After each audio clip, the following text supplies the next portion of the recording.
Hi, y'all. My name is Mike Brown. Pronouns are he, him, and I'm the Community Engagement Manager for Hilltop Educator Institute, the professional development and community outreach arm of Hilltop Children's Center, a Reggio-inspired preschool and after-school program located on the traditional lands of the Duwamish tribe, or what is now known by colonizers as Seattle, Washington. I'm joined today by two excellent colleagues of mine. We're going to introduce Nick Toronis first. Nikki, what up? Hello everybody, I'm Nick Toronis. I've been a toddler teacher at Hilltop Children's Center for almost 14 years now. Pronouns are he, him. And now I'd like to introduce Becky Krieger. Thanks, Nick. Hi everyone, my name is Becky Krieger. I am an educator at Hilltop as well. My pronouns are she, her. I've been teaching in early childhood for about 13 years, and the last 8 of those have been here at Hilltop. Perfect. So you might have seen Nikki from our Napcast, or you might have seen Becky from our blogs and presentations. So we're with two fabulous people, and really today's video is about social emotional learning. What is it? What does it look like? How do you do it at home? Are you doing it correctly? I'm sure you are, but we're going to give a little bit of more details about what are some of the practices that we do here at Hilltop, in hopes that you can take it back into your own homes, into your own classrooms, switch it up for your own contexts, and just provide some more additional love and support for the tremendous work that you're doing out there. So here we go. Let's get started.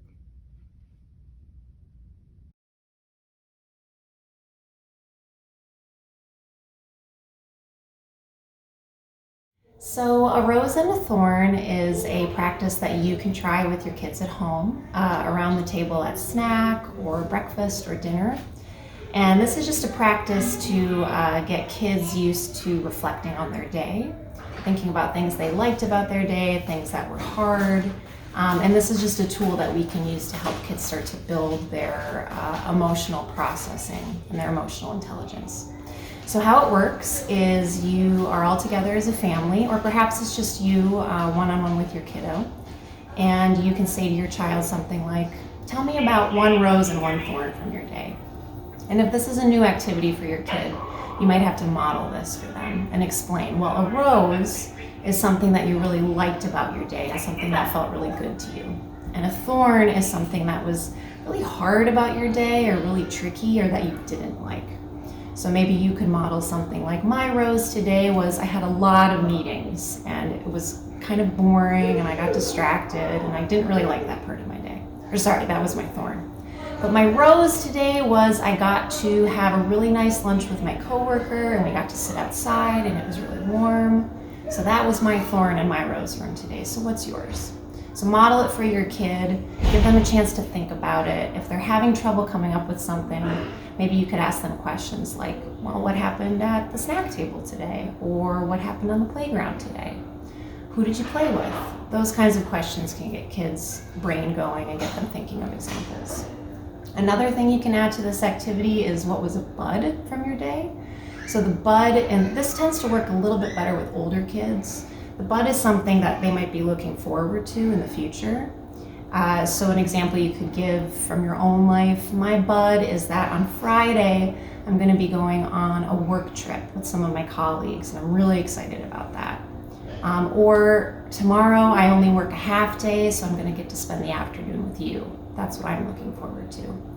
Another way that I've heard a bud used, just a couple of days ago, one of the kids in the classroom where I'm working, the way she talks about a bud in her family is the bud is something you kind of liked and something you kind of didn't like. So I kind of liked that example of a bud is something kind of in the middle from your day. So that's how you can use a rose, a thorn, and a bud with your kid at home. Okay, so this is an example of how you can use a rose and a thorn with your kids at home.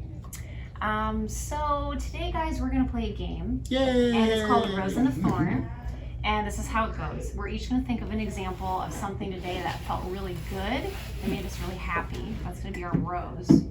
And then we're also gonna think of an example of a thorn. So something that happened today that we really didn't like, or it didn't feel good, or it was really hard. yucky. So I'll go first. My rose today was when we all built something with the magnet tiles. That was really fun.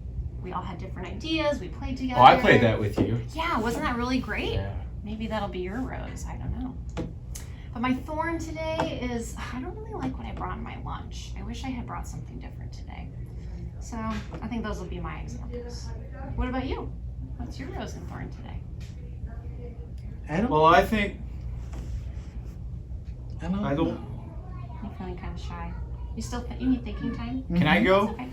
Yeah, go ahead. I think, yeah, my rose was also when we were playing magnet tiles, Yeah. and then Mike knocked it down, and that's also my thorn, Mm-hmm. and that made me feel sad. Well, we were playing dinosaurs. I wasn't playing dinosaurs. Hmm. Oh. Was that moment a rose for you when you knocked the tower over? I thought it was fun. I liked it a lot. Yeah, but I didn't. I'm It was a thorn. Yeah. sorry. Isn't that kind of strange how somebody's thorn can be somebody's rose? Two different people experiencing something differently. I didn't think about that. Should we do? Ooh, I Yeah. have a rose. Okay. My rose was when we got to play outside all together. That was my rose. I like playing. Yeah. What did you like about it? What did you like about being outside? Ooh, it was sunny out, and then we found a slug. Oh And That was a then snail. was it snow? yeah. Are you sure? Did it have a shell? Yeah. Oh yeah. And we called And it her went like Betsy. this. Yeah, the spiral shell. And you named the snail Betsy. Yeah, it was her. That's pretty neat. Mm-hmm. Cool. Does anybody have a bud? Do you know what a bud is? That is something that you're looking forward to. Like something that's going to happen after school, or maybe you know something that's coming up on your stay-home days. Sometimes Mike's my bud. Oh, that's, We're yeah. friends. It also means friend, yeah. You're right. I have a bud. So a bud's like a buddy. Well, you could think of it that way if you like. The way I play it is the bud of the flower is the thing that is going to come to life, the thing that is going to grow. Like a butterfly. Yeah, exactly. I saw So you could one say, on what's your TV. butterfly? Do you want to change it to butterfly? I like that. What do you think? Butterfly. Bud. I thought of Yeah. Bud Lightyear. Oh, yeah. Oh, do you like Toy Story? I do. It's my favorite. That's a great movie. I like that too. Yeah, he's like, to infinity and beyond! It's such a good moment. That's a rose for me. That moment or Buzz Lightyear? Yeah, Bud Lightyear. Bud Lightyear. Nice. I'm really looking forward to seeing my auntie this weekend. Oh, lovely. Do you know what you and your auntie are going to do? It's COVID, so nothing. Are you just going to stay at your auntie's house?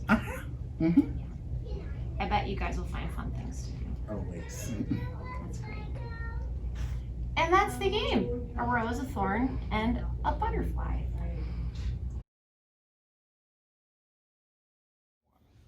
So the feelings chart is another tool that you can use to help kids start to build their emotional intelligence. And the idea behind it is very simple.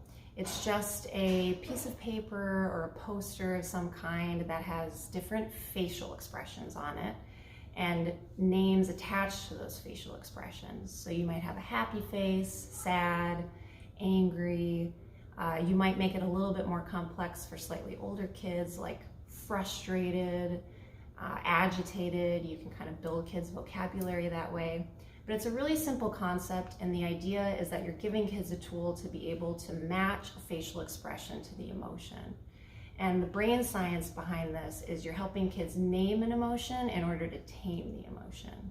The idea is that once we can label our feelings, they tend to have less control over us, and we're able to better regulate when we can recognize, oh, I'm feeling really angry right now, or I feel really disappointed. Once we can name the emotion, then we can think about tools we can use to help ourselves and help our kids learn how to help themselves when they're feeling kind of stuck in a feeling. Okay, so today, friends, I brought something special for us. This is called a feelings chart. I have feelings. Yeah, everybody has feelings, right? Do you feel this? Yeah, that tickles. We have feelings on the outside and we have feelings on the inside too. Oh. And the outside of us can show the feeling that we're having inside. So I have this really cool graph of all these different kids' faces. This is from the Faces game that we have at Hilltop that we like to play. So I thought it'd be interesting if we went through each face and talked about what do you think that kid is feeling? So what if we kind of went down the list? What do you think this kid is feeling? He's opening a present. Yeah, they kind of look excited. Maybe excited, yeah. Maybe they're kind of cold. Or cold, yeah. Could be like an excited on the inside and a cold on the outside. Yeah, we can label that present. I'm so excited for the present. Okay, what do you think this kid is feeling here? Tired. Oh, do you think that kid's yawning? Yeah, that kid's yawning. It does look like they're yawning. Or yeah. maybe they're yelling. They could be yelling like, "Hey, I hey make you!" I make that face when I get yogurt in my lunch, and I don't like yogurt.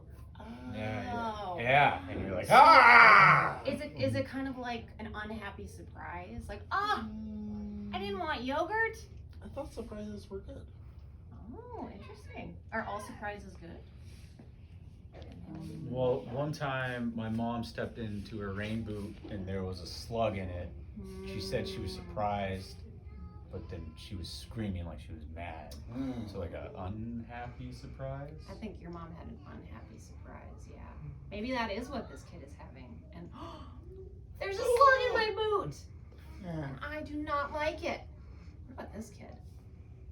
I think she's happy because she has bangs. You think that this kid really likes their hair, huh? Yeah, maybe. Yeah. What about you? What do you think? Yeah, silly Happy? face. Silly? Maybe feeling silly and happy? Yeah. I know when I'm feeling silly, I also feel happy on the inside. What about this kid? I get that feeling when I'm upset. Yeah, that's mad. Upset, mad. Yeah. That's kid what does not like look- my little sister does when I take her stuff. Oh, does she make a face a lot like this? Does Yeah. she- It's almost grit her exactly teeth? like this. She's like, Wow. Teeth gritted, eyebrows kind of knotted like that. Oh, Yeah. yeah. And then you know that sometimes she face. bites. Oof, I bet that hurts. Does your face become like that when she bites? Or No, like that? it's more like this one. Oh, like this one. How's this kid feeling? That's like sad. He looks like me. Oh, this kid looks like you. What do you notice about this kid? His hair is not that cool. You would say it's not very long. Yeah. Your His hair is long. short. You And he doesn't have a long hair. beard. He does not have a beard. But it's fine because he's not as old as I am. I'm 8. How old do you think this kid is? 5. Maybe 5. Yeah. So this But kid your skin is the maybe same. younger. Yeah, our skin's the Yeah, same. you both have almost the same shade of brown. These two kids have like my skin. These here? Yeah. What color would you call that shade?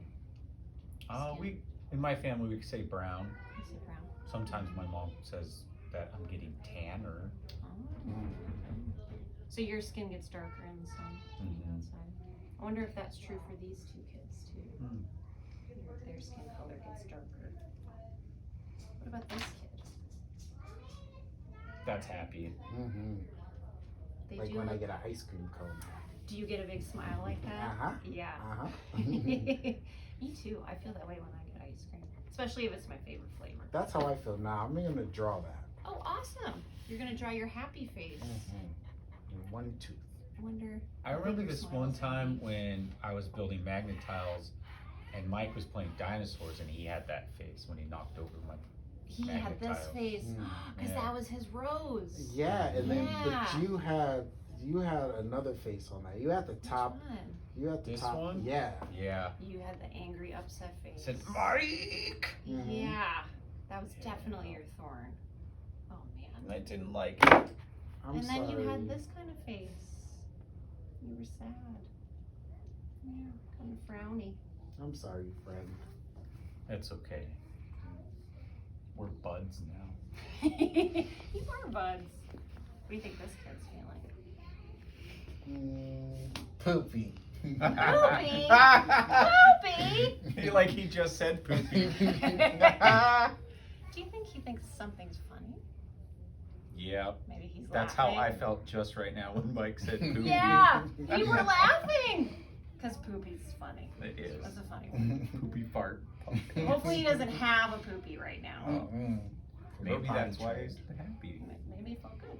Yeah. Maybe that made me laugh. What about this kid? That's the face my sister makes when she has to do science homework. Oh, really? But she's really good at science because gender stereotypes is what Yeah. my mom says. That's right. Girls are good at science. Mm-hmm. But what do you think she's feeling when she does that before her homework? Is that like frustrated? Maybe. Yeah. My mom's always saying I'm frustrated. Really? Do you ever make a face like that when you're frustrated? I think my face feels like this one when I'm frustrated. Yeah. I would wonder say I if- look like that when I'm bored. You think that kid's bored? Like, Right, Yeah. yeah. I wonder, that's really interesting what you said about the word frustrated and wondering if this kid was frustrated, because I wonder if two kids could feel the same feeling but be making two totally different facial expressions.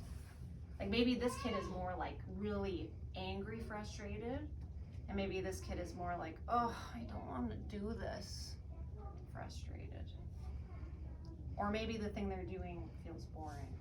Maybe they're not really enjoying it. So you can have more than one facial expression? Yeah, totally.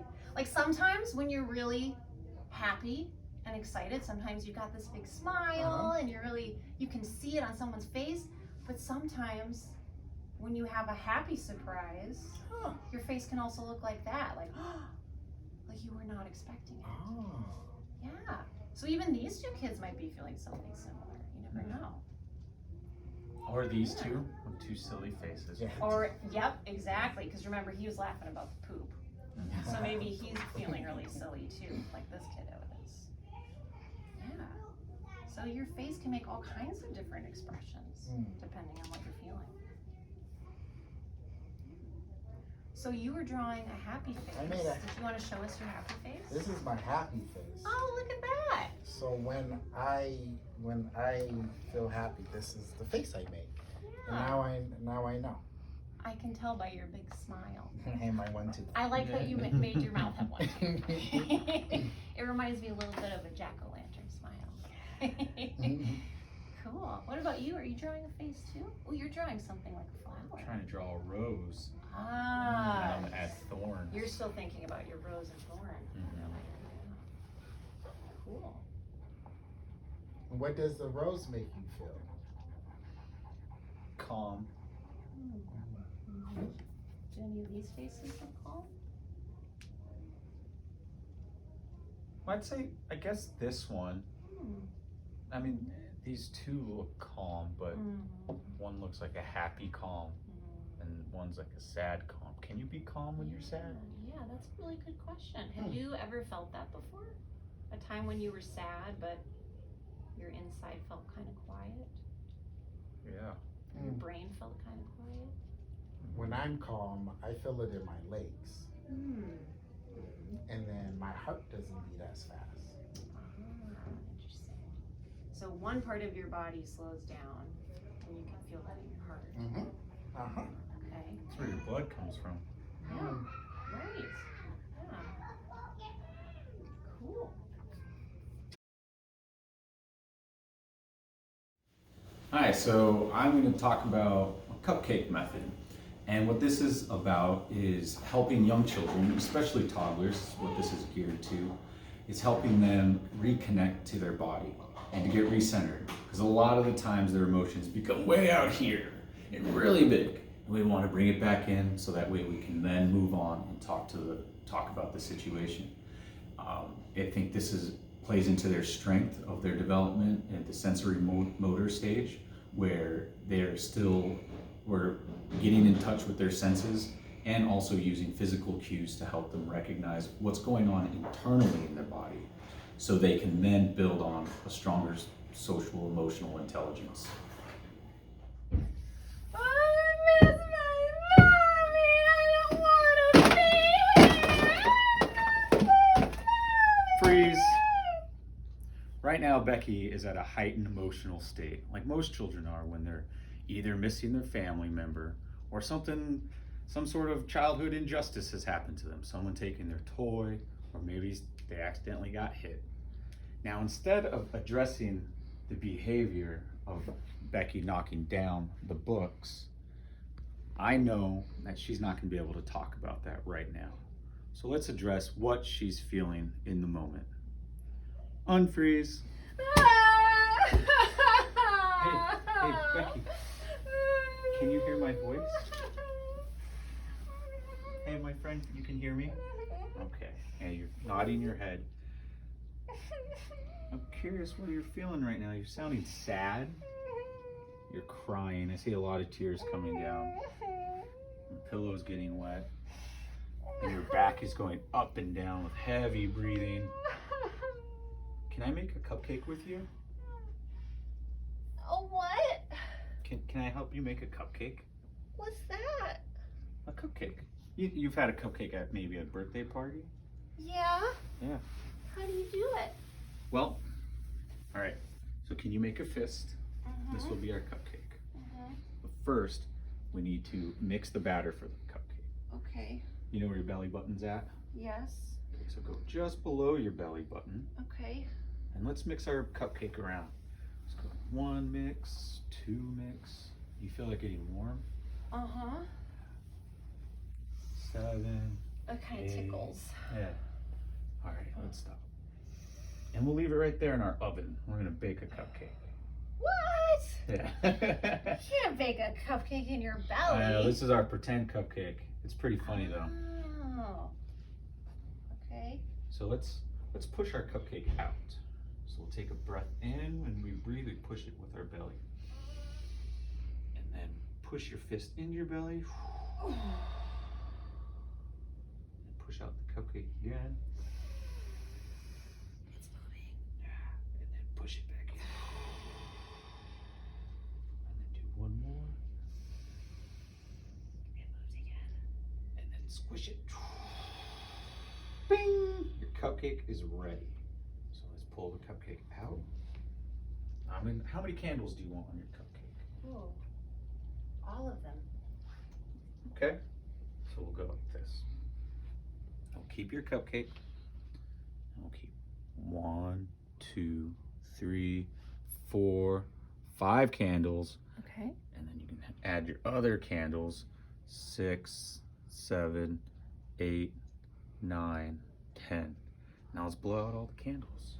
Wait, how do I do that? Let's start here. Let's take a breath into our belly again. And out. Goes 1 candle. Again. 2 candles. There you go. There's 5. There's your cupcakes.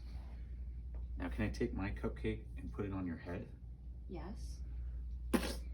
Cupcake. Ew. There's frosting on me. Freeze. So now that we've sort of broken the ice with Becky and kind of gotten not distracted, but in a better place to talk about things, because as it was, her body was way out here. And with these slight physical and gentle responses, physical responses, now we're able to recenter ourselves. And so now I'll talk with her about said throw books. Unfreeze. Now that you seem not so sad, I heard you saying that you miss your family. And I was wondering if you could help me put these books back. We'll do it together. And you could tell me what happened about you missing your family. I was playing with the dolls, and Gemma came over and she took the doll that I was using.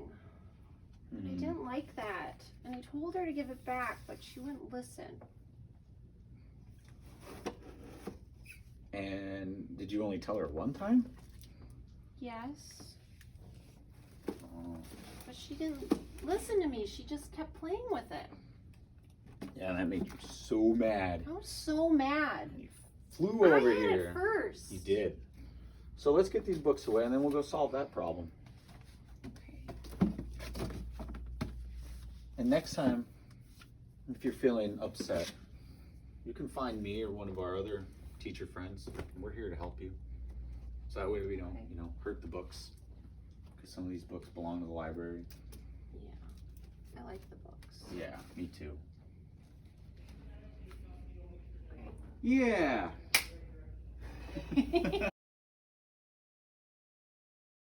Next one is vehicle chart. Most children love vehicles. And so this uses several different construction vehicles that relate to how a child is feeling or how they might be feeling, what their body looks like, and what they can do to help that particular feeling. For example, at the extreme end, this is out of 5.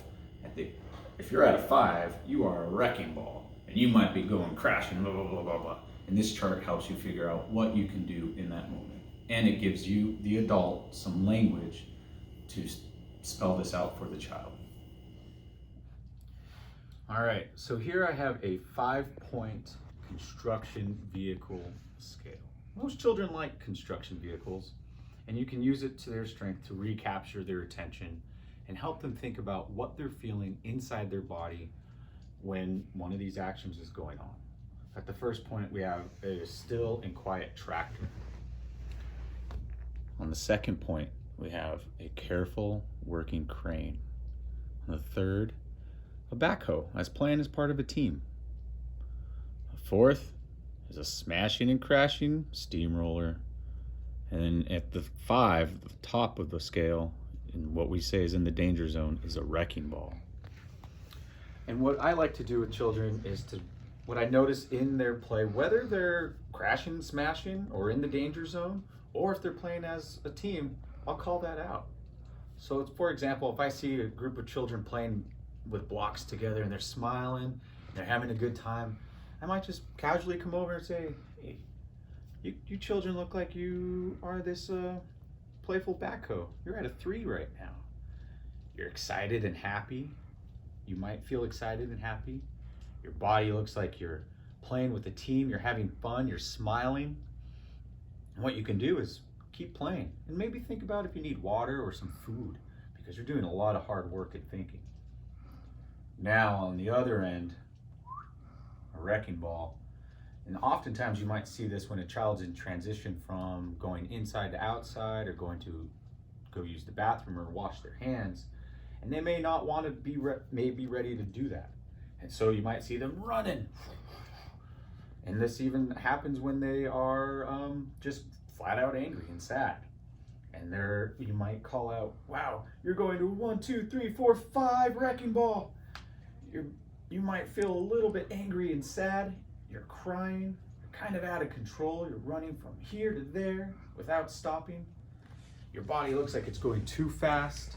You're too strong, too loud. You're knocking things down when people are not ready for it. It looks a little bit unsafe. What you can do is slow down, take a break, take a breath, maybe make a cupcake, and blow out some candles, or get a hug from a teacher, or maybe ask a friend for a hug. And then on the other end, you might see a child who looks like they're out of gas.